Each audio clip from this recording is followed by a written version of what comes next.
अस्सलामुअलैकुम dear students, मैं हूं आपका teacher professor Abdul Haseeb. Physics का पहला लेक्चर आपने यकीनन सुना होगा जिसमें हमने बेस यूनिट्स के बारे में पढ़ा था। तो आज हम यहाँ पे सप्लीमेंट्री यूनिट्स को पढ़ेंगे। हमारे पास दो सप्लीमेंट्री यूनिट्स हैं।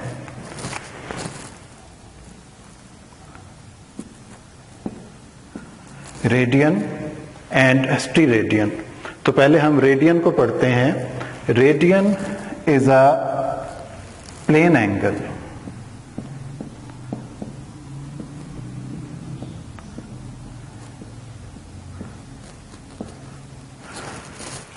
प्लेन एंगल किसे कहते हैं? अगर हम टू डायमेंशनल सरफेस में एक सर्कल बनाएं तो सर्कल के अंदर जो एंगल डेवलप होगा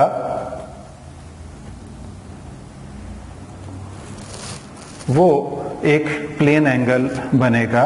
मसलन ये हमने एक आर्क ली जिसका सर्कल का सेंटर O है और उसकी सरफेस पे एक आर्क ली AB।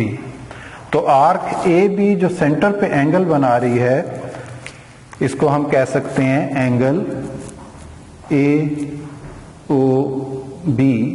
जिसका नाम हमने थीटा रखा है। ये एक प्लेन एंगल है।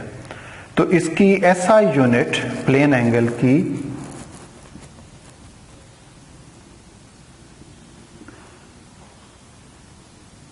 वो रेडियन होती है। तो एंगल AOB थीटा रेडियन है। इसके लिए अब हम एक चीज डिफाइन करेंगे। इसकी यूनिट को डिफाइन कर रहे हैं रेडियन को, और वो है 1 रेडियन। तो प्लेन एंगल 1 रेडियन कब होगा?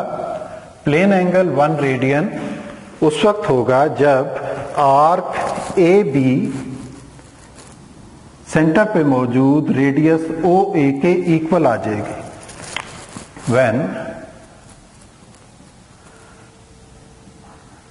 arc AB is equal to radius of the circle, then angle subtended at the center is 1 radian. तो ये 1 रेडियन की डेफिनेशन है। इसको दोबारा रिपीट कर लें। व्हेन आर्क AB, यानी ये आर्क AB इक्वल हो जाए radius of the circle. Radius of the circle यहाँ पे आपको नजर आ रहा है, ये radius of the circle R O से लेके A तक है। Then angle subtended at the centre is 1 radian. तो अब यहाँ पे हम ये कह सकते हैं कि आर्क AB की लेंथ भी रेडियस के इक्वल है, R के इक्वल है।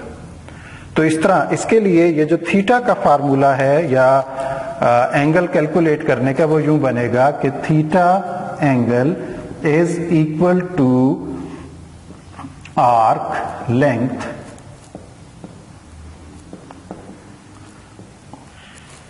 Over radius. Theta equals to arc length over radius.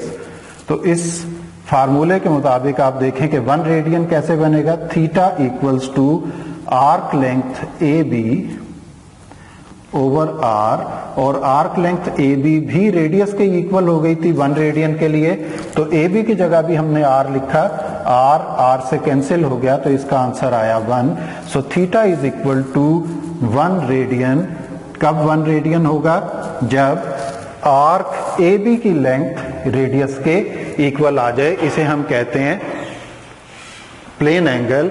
Supplementary units में रेडियन यूनिट होती है प्लेन एंगल की। सो सप्लीमेंट्री यूनिट्स के अंदर प्लेन एंगल की यूनिट रेडियन, और 1 रेडियन को हमने डिफाइन कर लिया। अब एक पूरे सर्कल में कितने रेडियंस होते हैं। वन कंप्लीट सर्कल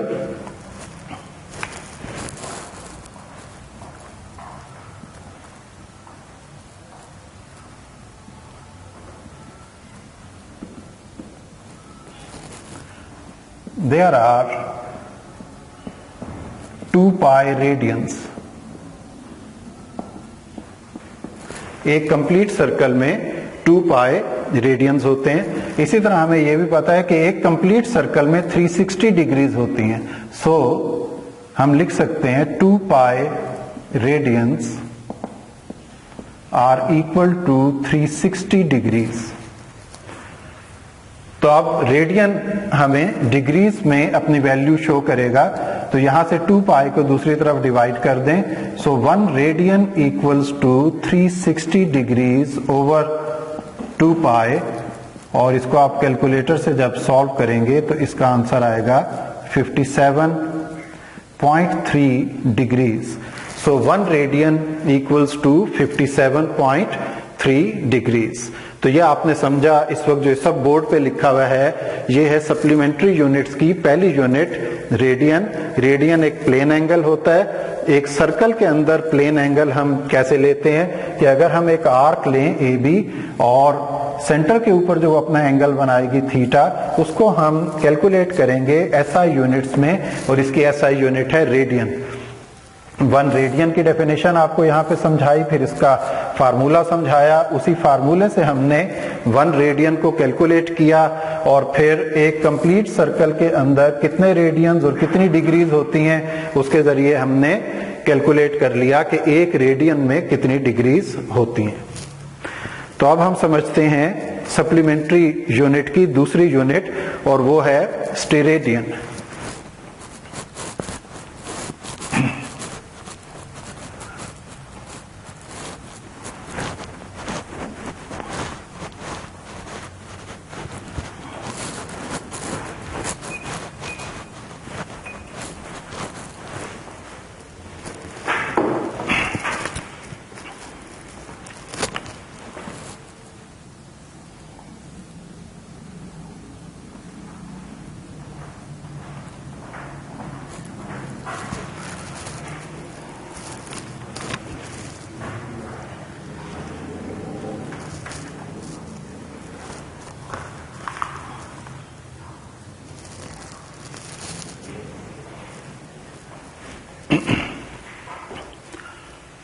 तो स्टूडेंट सप्लीमेंट्री यूनिट्स की सेकंड यूनिट है स्टेरेडियन। स्टेरेडियन का दूसरा नाम है solid angle.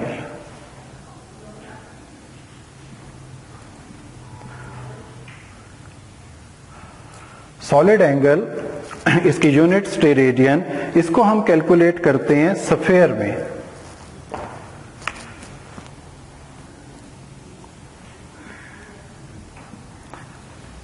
Sphere 2 dimensional board के ऊपर तो वैसे ही बनेगा जैसे हमने अभी सर्कल बनाया था, लेकिन आपके समझने के लिए कि सर्कल जैसे हम एक रिंग को कह सकते हैं, जैसे एक बैंगल को कह सकते हैं जो ख्वातीन ने चूड़ियां पहनी होती हैं, एक सर्कल है।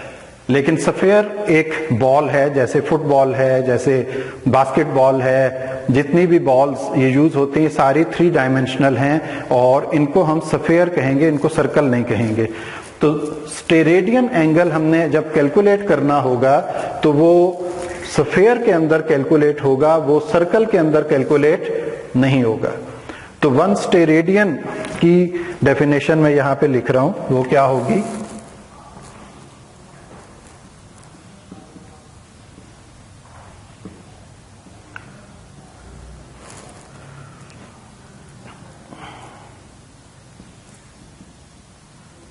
an area equals to square of the radius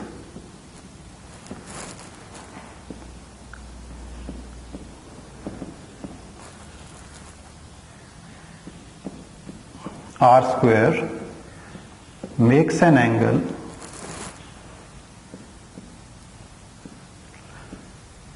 at the center of sphere .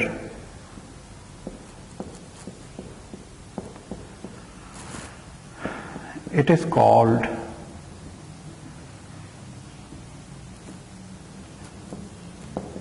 One steradian. तो ये जो इसकी डेफिनेशन है, ये समझने में थोड़ी सी आपको मेहनत करनी पड़ेगी कि एक एरिया आपने लेना है जो स्फीयर का जो रेडियस है उसके आर स्क्वायर के इक्वल हो। जो स्फीयर का रेडियस है उसके स्क्वायर के इक्वल हो, और वो एरिया जो सेंटर पे एंगल बनाएगा स्फीयर के जाके, उस एंगल की वैल्यू 1 स्टेरेडियन होगी। So an area equals to square of the radius, इसमें एक लफ्ज हम और ऐड कर सकते हैं, एट द सरफेस,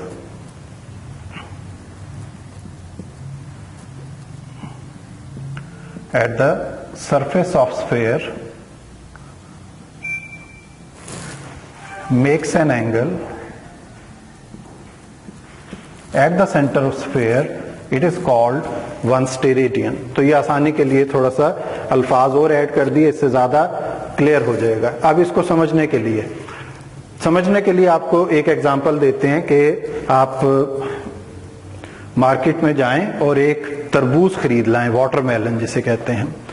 उस तरबूज को रख के और उसका डायामीटर कैलकुलेट कर लें। डायामीटर को हाफ करेंगे तो रेडियस आ जाएगा। सपोज आपने एक नॉर्मल साइज का वाटरमेलन तरबूज परचेज किया और उसका डायामीटर कैलकुलेट किया, तो डायामीटर कैलकुलेट किया, वो आपके पास आ गया सपोज 30 सेंटीमीटर। तो हम अपनी ये वैल्यू खुद ही लिख लेते हैं कि एक आपने वाटरमेलन कैलकुलेट किया, वो एक स्फीयर है प्रॉपर,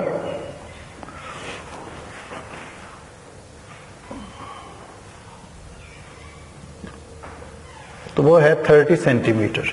तो इसका रेडियस बना 15 सेंटीमीटर। अब इसका आप स्क्वायर कर लें, आर स्क्वायर, तो ये बन गया 225 स्क्वायर सेंटीमीटर। तो अब आप कंपास लेके और उससे कैलकुलेट करें कि आपने एक सर्कल की बजाय अगर आप कोई और शेप वाटरमेलन की सरफेस पे बनाना चाहें वो भी बनाई जा सकती है। उसकी कंडीशन सिर्फ ये है कि जो भी आप चीज बनाएंगे उसका एरिया जो है वो इक्वल आना चाहिए आर स्क्वायर के। एन एरिया, ये देखें लिखा हुआ लफ्ज, an area equals to square of radius. तो अब जो भी आप सरफेस के ऊपर कोई चीज बनाते हैं, मसलन आप ट्रायंगल बनाते हैं, आप स्क्वायर बनाते हैं, आप सर्कल बनाते हैं, तो उसका एरिया होना चाहिए आर स्क्वायर के ऊपर। तो हमारे पास जो रेडियस आया 15, उसका स्क्वायर आया 225। तो हम जैसे आप तरबूज खरीद रहे होते हैं और खरीदने वाले को कहते हैं कि इसको काट के चेक कराओ, वो कैसे काटता है, वो उसकी सरफेस के ऊपर एक इस तरह से टक लगाता है। तो आप ऐसा ही एक रेक्टेंगुलर टक बना लें और उसका एरिया होना चाहिए 225 स्क्वायर सेंटीमीटर। और उसको आप इसके बाद नाइफ लेके, छुरी लेके इसको सेंटर तक कट करें। तो जब आप इसको सेंटर तक लेके आएंगे तो ये पीस एक बाहर आ जाएगा और आपको अंदर एक खाली सरफेस नजर आएगी उस वाटरमेलन के अंदर। तो उस खाली सरफेस में वो जो घूमा हुआ एंगल है, दैट इज 1 स्टेरेडियन। उसको हम 1 स्टेरेडियन कहेंगे। तो 1 steradian angle is equal to an area of r square which makes angle at the centre of the sphere. तो अब इसकी वैल्यू हमने बनानी हो तो इसके लिए फार्मूला हम यूज करेंगे theta angle, area of the surface divided by square of that surface area जो आपने चूज किया था। तो अगर आप एक यहां पे स्फीयर के लिए लेते हैं कंप्लीट स्फीयर का एरिया, तो कंप्लीट स्फीयर का एरिया होता है 4 पाई आर स्क्वायर। तो हम कंप्लीट एरिया पुट कर देते हैं। तो इसका मतलब है कि एक पूरे स्फीयर में कितने स्टेरेडियन एंगल हुए, यहां पे आर स्क्वायर से कैंसिल हो गया। तो एक कंप्लीट स्फीयर के अंदर 4 पाई स्टेरेडियंस एंगल है। तो ये आपने दूसरी सप्लीमेंट्री यूनिट समझी। ये सप्लीमेंट्री यूनिट आपके लिए बिल्कुल नई है, दोबारा मैं इसको रिपीट कर रहा हूं। इस दूसरी सप्लीमेंट्री यूनिट को हम स्टेरेडियन एंगल कहते हैं। ये सफेयर के अंदर बनता है, सर्कल के अंदर नहीं बनता, पहली चीज। इसका दूसरा नाम सॉलिड एंगल है। कुछ बुक्स में आगे जाके हायर क्लासेस में आप इसको सॉलिड एंगल को ज्यादा तफसील से भी पढ़ेंगे। इसके लिए फिर हमने वन स्टेरेडियन को डिफाइन किया। उसमें वन स्टेरेडियन एंगल कैसे बनेगा कि आपको एक एरिया चूज करना पड़ेगा सरफेस ऑफ द सफेयर के ऊपर कितना, स्क्वायर ऑफ द रेडियस के बराबर, और उसको जब आप कट करेंगे तो फिर सफेयर के सेंटर पे जाके जो एंगल बनेगा वो वन स्टेरेडियन होगा। उसकी हमने एक एग्जांपल भी ली वाटरमेलन की शक्ल में कि आपने इतने साइज का डायमीटर का वाटरमेलन लिया, उसका रेडियस निकाला, उसका स्क्वायर किया, उस एरिया के इक्वल उसके ऊपर हमने जो है यहाँ पे एक शेप क्रिएट कर ली और उसको नाइफ से या छुरी से काटा और सेंटर तक जो एंगल गया वो कहला रहा है वन स्टेरेडियन। फिर एक पूरे सफेयर में कितने स्टेरेडियंस होते हैं, एक पूरे सफेयर में कितने स्टेरेडियन होते हैं, उसका फार्मूला है theta equals to area of the sphere divided by r square. पूरे सफेयर का एरिया होता है 4 पाई आर स्क्वायर। इसको आर स्क्वायर से आपने डिवाइड किया, ये कैंसिल हो गया और आपके पास जो एंगल आया पूरे सफेयर के अंदर स्टेरेडियंस की शक्ल में वो है 4 पाई स्टेरेडियंस। तो इसको आपने इन दो डेफिनेशंस को याद भी करना है आज के लेक्चर की, और यही आपकी असाइनमेंट भी है। बहुत शुक्रिया, थैंक यू वेरी मच।